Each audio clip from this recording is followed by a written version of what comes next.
नमस्कार दोस्तों, स्वागत है आपके अपने YouTube channel DSB the vision में। मैं दिनेश सर आज संविधान की क्लास के साथ फिर एक बार हाजिर हूँ। तो इस संविधान की क्लास में आज हम लोग पढ़ेंगे स्वतंत्रता का अधिकार। अगर बात करें हम मौलिक अधिकार के बारे में या मूलभूत अधिकार के बारे में, तो हमने देखा था कि हमारा संविधान हमें वर्तमान में 6 प्रकार के अधिकार के बारे में बात करता है। और इन 6 प्रकार के अधिकारों में हमने बताया था आपको पिछली क्लास में कि पहला अधिकार था हमारा समता या समानता का अधिकार, और दूसरा अधिकार होता है स्वतंत्रता का अधिकार, और तीसरा अधिकार है शोषण के विरुद्ध अधिकार, और चौथा अधिकार होता है धार्मिक स्वतंत्रता का अधिकार, और पांचवा अधिकार आएगा हमारा शिक्षा व संस्कृति संबंधित अधिकार, और अगला अधिकार हमें मिलता है संवैधानिक उपचारों का अधिकार। तो हम लोग 6 प्रकार के अधिकारों के बारे में पढ़ेंगे, जिसमें हमने पिछली क्लास में भारतीय संविधान का अनुच्छेद 14 से लेकर के 18 तक के बारे में बात किया था। जो लोग अभी मेरी पिछली क्लास नहीं देखे हों वो जा करके पिछली क्लास देख लें, जिसमें समानता के अधिकार के बारे में बताया गया अनुच्छेद 14 से लेकर के 18 तक। आज जो हम लोग पढ़ने वाले हैं ये हम लोग पढ़ेंगे स्वतंत्रता का अधिकार। तो चलिए स्टार्ट करते हैं। फिर दूसरा अधिकार मिला हुआ है जिसे बोला जाता है स्वतंत्रता का अधिकार। और इस स्वतंत्रता के अधिकार देखें तो ये भारतीय संविधान का अनुच्छेद 19 से लेकर के 22 तक स्वतंत्रता के अधिकार के बारे में प्रावधान करता है। भारतीय संविधान का अनुच्छेद 19 से लेकर के 22 तक स्वतंत्रता के अधिकार के बारे में प्रावधान करता है, जिसमें हम सबसे पहला अनुच्छेद देखेंगे आता है अनुच्छेद 19। तो चलिए देखते हैं इस अनुच्छेद 19 के बारे में, एक एक करके आराम से समझते हुए हम लोग चलते हैं यहाँ पे, ठीक है। तो है ये अनुच्छेद 19। अगर इस अनुच्छेद 19 की बात करें तो अनुच्छेद 19 देखें तो अनुच्छेद 19 है वाक एवं अभिव्यक्ति की स्वतंत्रता। भारतीय संविधान का अनुच्छेद 19 किसके बारे में प्रावधान करता है? यह है वाक एवं अभिव्यक्ति की स्वतंत्रता। वाक एवं अभिव्यक्ति की स्वतंत्रता के बारे में प्रावधान किया गया है। जो कौन सा अनुच्छेद है? तो ये है अनुच्छेद 19। देखिएगा, जब वाक एवं अभिव्यक्ति की स्वतंत्रता की बात करते हैं तो इसके तहत व्यक्ति को वाक यानी बोलने का, अभिव्यक्ति यानी अपनी बातें रखने का प्रावधान किया गया है, जिसे बोला जाता है वाक एवं अभिव्यक्ति की स्वतंत्रता। इसमें देखें तो इसमें भी आता है अनुच्छेद 1 का, अनुच्छेद 1 का है, जिसमें देखें तो इसमें आपके 6 प्रकार के मूलभूत स्वतंत्रता की बात इसमें कही गई है। जिसमें देखें तो पहला आ जाता है अनुच्छेद 19(1) है, और अनुच्छेद 19(1) के क में देखें तो इसमें बताया गया है आपका इस तरीके से क ख ग घ करके आपका 6 प्रकार के बारे में यहाँ पे बातें कही गई है। जिसमें पहला आता है आपका वाक एवं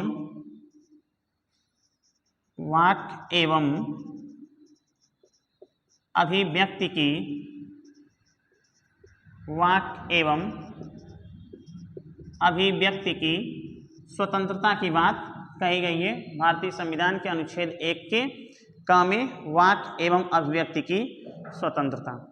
इसमें व्यक्ति को बोलने की एवं अपनी बातें रखने का प्रावधान किया गया, अधिकार मिला है।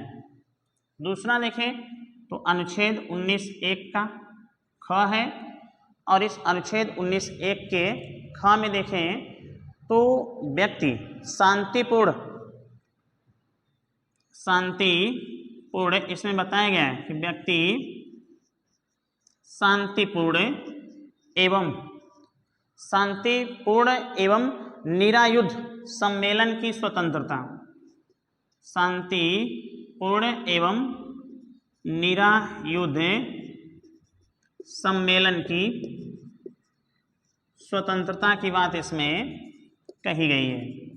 यहाँ पे ध्यान दीजिएगा, शांतिपूर्ण एवं निरायुध सम्मेलन की स्वतंत्रता की बात की गई है, यानी व्यक्ति शांतिपूर्ण तरीके से बिना युद्ध जैसा माहौल बनाए सम्मेलन करने की स्वतंत्रता उसे प्रदान की गई है। यह है भारतीय संविधान का अनुच्छेद 19 ख के तहत।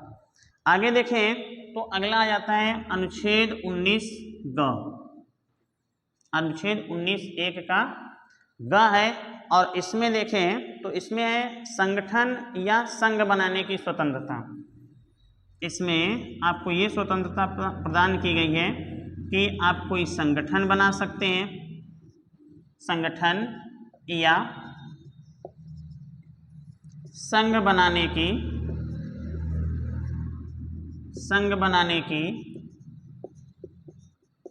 स्वतंत्रता प्रदान की गई है। यानी इसमें आप कोई संगठन या संघ बनाने की स्वतंत्रता प्रदान की गई है अनुच्छेद 19 ग के तहत। आगे देखें तो अगला आ जाता है अनुच्छेद 19 1 का घ। इसमें देखो क्या प्रावधान किया गया है। इसमें बताया गया है भाई आप भारत के किसी भी राज्य क्षेत्र में अबाध रूप से संचरण करने की स्वतंत्रता, यानी आप कहीं पर भी भारत में बिना रोक टोक के आप घूम सकते हैं, लेकिन ध्यान रहे उस क्षेत्र में नहीं जिस क्षेत्रों को प्रतिबंधित किया गया हो। ठीक है, तो ये कह सकते हैं कि भारत में अबाध रूप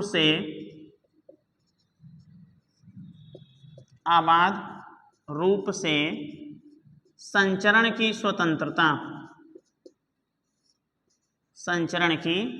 स्वतंत्रता, यानी इसमें देखें तो भारत में आप कहीं पर बिना किसी रोक टोक के, बिना बाधा डाले आप जो है कि संचरण करने की स्वतंत्रता आपको प्रदान किया गया है। यह है भारतीय संविधान का अनुच्छेद 19 का घ। आगे देखें तो अगला आ जाता है भारतीय संविधान का अनुच्छेद 19 1 का ग, और इसमें देखिए क्या प्रावधान किया गया है कि भारत में के किसी भी क्षेत्र में आपको निवास करने की स्वतंत्रता, यानी कह सकते हैं कि भारत के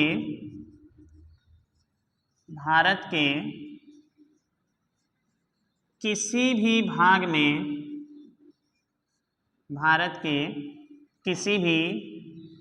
में निवास करने की स्वतंत्रता, ये भी आपको प्रदान किया गया है कि भाई आप भारत में कहीं पर भी निवास कर सकते हैं, किसी भी राज्य में ज़मीनें खरीद सकते हैं, वहाँ पे आप रह सकते हैं, घर बनवा सकते हैं। ये स्वतंत्रता आपको मिली हुई है किसके तहत? तो भारतीय संविधान अनुच्छेद 19 के अंग के तहत। आगे आ जाता है भारतीय संविधान का अनुच्छेद 19 1 का 6। देखिए इसमें क्या प्रावधान किया गया है। इसमें बताया गया है कि आजीविका एवं व्यापार करने की स्वतंत्रता। इसमें आपको प्रदान किया गया है कि आपको आजीविका यानी आप कहीं पर भी अपने जीवन यापन करने के लिए, आप अपने पसंद के हिसाब से अपने जीवन यापन करने के लिए आप व्यापार कर सकते हैं, या आपको जो मन करे व्यापार कीजिए या कोई उद्योग धंधा लगाइए। ठीक है, ये स्वतंत्रता आपको प्रदान किया गया, आजीविका एवं व्यापार करने की स्वतंत्रता। आजीविका एवं व्यापार करने की स्वतंत्रता आपको प्रदान किया गया है भारतीय संविधान का अनुच्छेद 19 1 के 6 के तहत। ठीक है, आगे देखें तो देखिए ये तो हमें भारतीय संविधान के अनुच्छेद 19 1 के तहत क ख ग घ अंग और 6 प्रदान किया गया। इसी में देखें तो अनुच्छेद 19 1 का च भी था, जिसमें था संपत्ति का अधिकार। तो इस संपत्ति के अधिकार को 44वां संविधान संशोधन 1978 के द्वारा इसे हटा करके, मूल अधिकार से हटा करके इसे बना दिया जाता है एक संपत्ति का अधिकार। ठीक है। अच्छा देखें तो इसी वाक एवं अभिव्यक्ति की स्वतंत्रता के अधीन, ये जो बात कर रहे थे हम लोग वाक एवं अभिव्यक्ति की स्वतंत्रता, तो इसके अधीन देखें तो हमें और भी कुछ महत्वपूर्ण अधिकार प्रदान किए गए हैं। अधीन इसके अंतर्गत भी मूल अधिकार कुछ है माना गया है। जैसे देखें तो इसमें, अच्छा इसको थोड़ा सा पहले अमीरेज करते हैं फिर देखते हैं। ठीक है। अनुच्छेद 19 के तहत वाक एवं अभिव्यक्ति की स्वतंत्रता है, जिसमें वाक एवं अभिव्यक्ति की स्वतंत्रता अनुच्छेद 19 का है। ख है शांतिपूर्ण एवं निरायुध सम्मेलन की स्वतंत्रता। अनुच्छेद 19 ग है संगठन या संघ बनाने की स्वतंत्रता। अनुच्छेद 19 घ है भारत में अबाध रूप से संचरण की स्वतंत्रता। और अंग वाला है भारत के किसी भी राज्य में निवास करने की स्वतंत्रता। और अनुच्छेद 19 से है आजीविका एवं व्यापार करने की स्वतंत्रता आपको प्रदान यहाँ पे की गई है। ठीक है।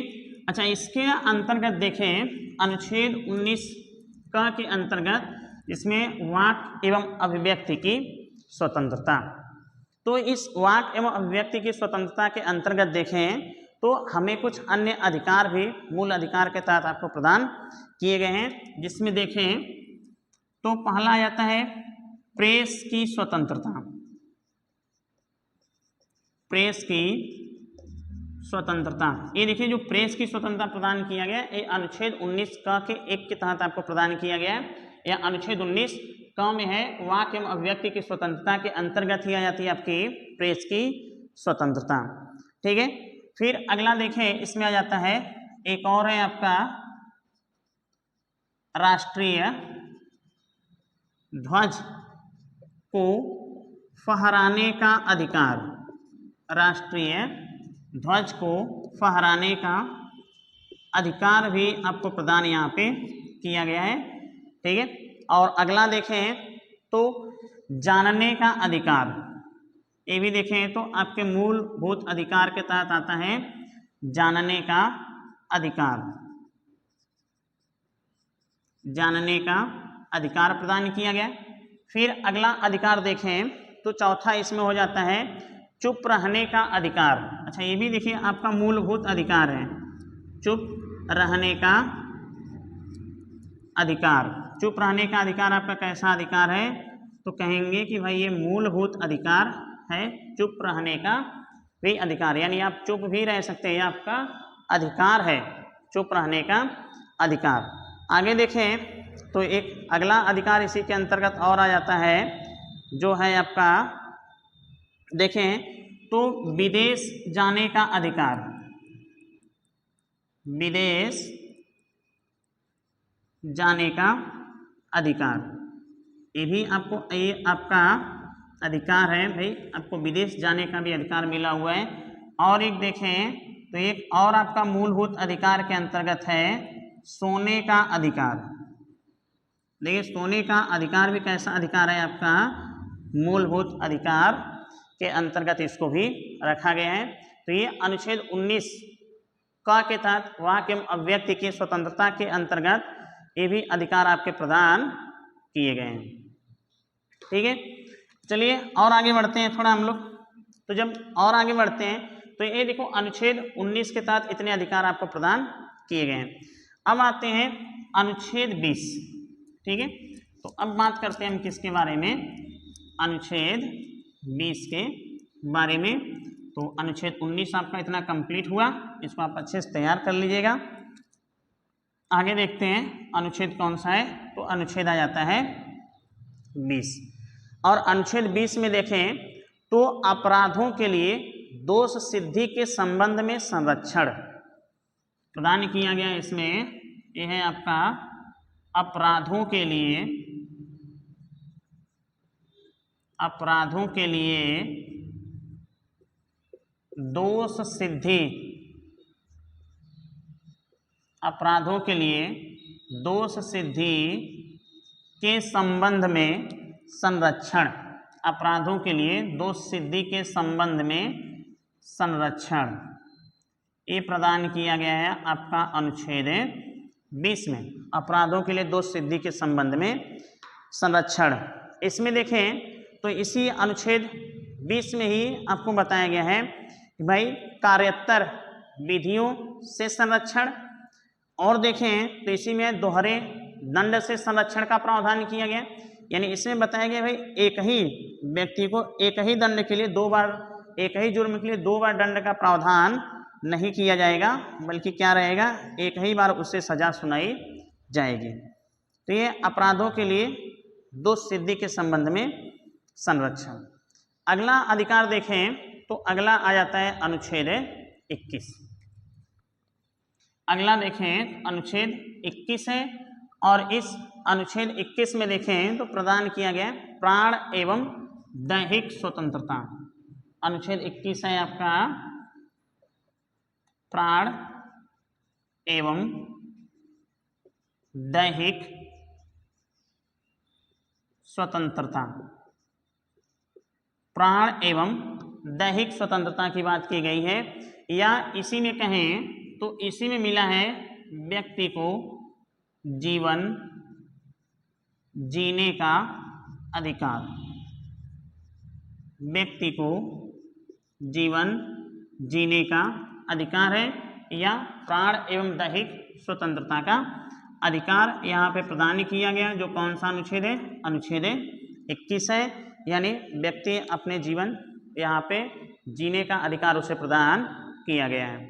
ठीक है, आगे देखें तो अगला आ जाता है भारतीय संविधान का अनुच्छेद 21 का। देखिए अनुच्छेद 21 का भी बहुत इंपॉर्टेंट है, बार बार एग्जाम में क्वेश्चन आपसे पूछा गया है। अनुच्छेद 21 का, अच्छा 21 का में देखें तो यहाँ पे प्रावधान किया कि राज्य 6 से 14 वर्ष की आयु के बच्चों के सभी बच्चों को शिक्षा का अधिकार प्रदान करेगा। ये हमारे मूल संविधान में नहीं था, अनुच्छेद 21 का है ना, ये हमारे संविधान में बाद में क्या किया गया, इसको जोड़ा गया, और इसमें बताया गया कि राज्य उन बच्चों के लिए जिनकी उम्र 6 से 14 वर्ष के बीच है, 14 वर्ष के बीच है, उन्हें शिक्षा का प्रावधान अनिवार्य रूप से करें। शिक्षा का प्रावधान अनिवार्य रूप से करें, ये बताया गया भारतीय संविधान का अनुच्छेद 21 का के अंतर्गत। और यही देखें तो ये था आपका एक संविधान संशोधन किया जाता है, और ये होता है 86वां संविधान संशोधन सन 2002 में। इसे संविधान संशोधन द्वारा जोड़ा गया। कौन सा संविधान संशोधन था, तो ये था 86वां संविधान संशोधन सन 2002 के द्वारा इसे संविधान में जोड़ा जाता है। ठीक है, इंपॉर्टेंट है, ये भी बहुत पूछता है।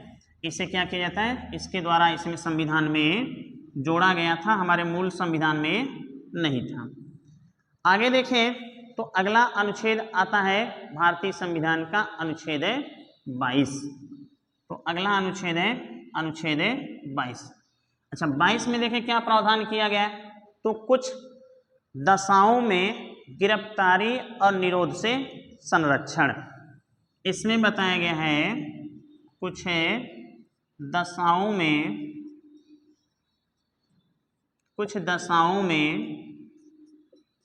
गिरफ्तारी, कुछ दशाओं में गिरफ्तारी व निरोध से संरक्षण, निरोध से संरक्षण प्रदान किया गया है।